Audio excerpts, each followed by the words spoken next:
was getting myself into. I'm kind of getting into that. So 4 years ago, when I started college after I graduated from John Champ, I was still an atheist. I was a firm believer that God did not exist. I believed that we were here by chance and that none of this really mattered. As I went deeper into my kinesiology studies, took classes like anatomy, physiology, neuroscience, and a bunch of other really in-depth courses that kind of went really deeply into the human body, and I kind of felt something starting to shift. In my freshman or sophomore year, I was taking an anatomy class, and slowly over the course of that semester, I came to a realization that the human body is damn near perfect. In every single, almost every scenario, everything that's inside of us has a purpose. From the veins that carry our blood, to the electrical nodes that keep our heart in rhythm, to the myelin sheath that allow our neurons to fire. Every organ, and even the things that we supposedly don't need, like the spleen and the appendix, they all have a purpose. And I found myself thinking how amazingly designed we are. And I continually came back to the odds of this coming together by chance. They didn't really seem unlikely, they seemed almost impossible. After that class, I started diving into religion. I have a best friend I've been friends with since 5th grade. His name is Yuvraj. He's not a Christian, but he is a man of deep faith in another tradition. And after that session, and after those classes, I began to have really deep and honest conversations about what it meant to follow God, what it means to be a man of faith, what it means to believe in something that you can't comprehend, and something you can't fully rationalize, which is something I really struggle with. Around that same time, my mom decided that she was going to start coming to this church a little bit more frequently. We had been going to a different church in the area before COVID, and then my sister and I were in and out of a Catholic church with my late grandmother.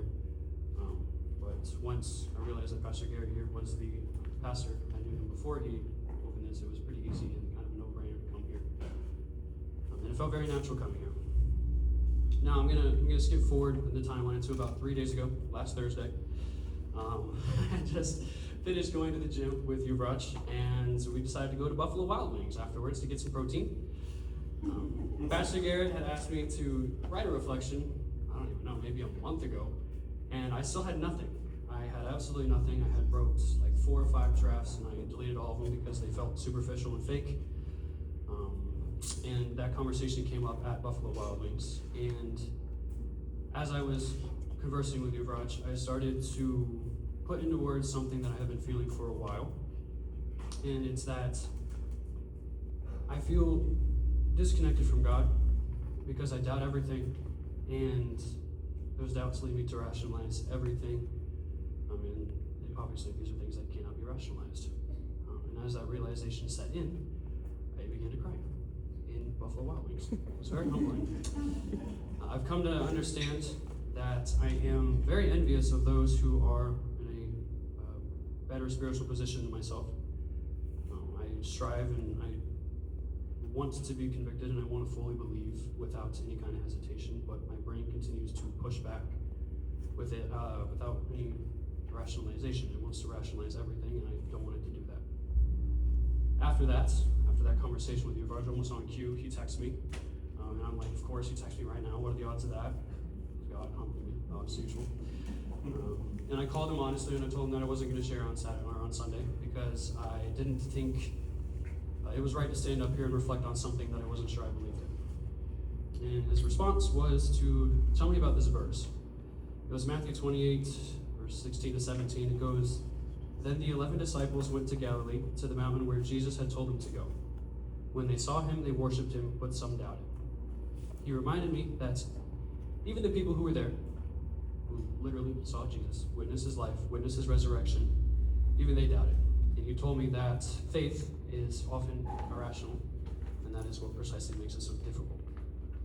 When I look back on the past 4 years of college, I do find myself disappointed that I didn't make bigger leaps towards God and trying to know what it means to be a Christian. But also when I look back, I see how much progress I've made. Where I was 4 years ago and where I am today are not the same, and where I will be in 4 years from now will be different as well. Despite my doubts and my difficult emotions, I carry a lot of excitement for what God has in store for me.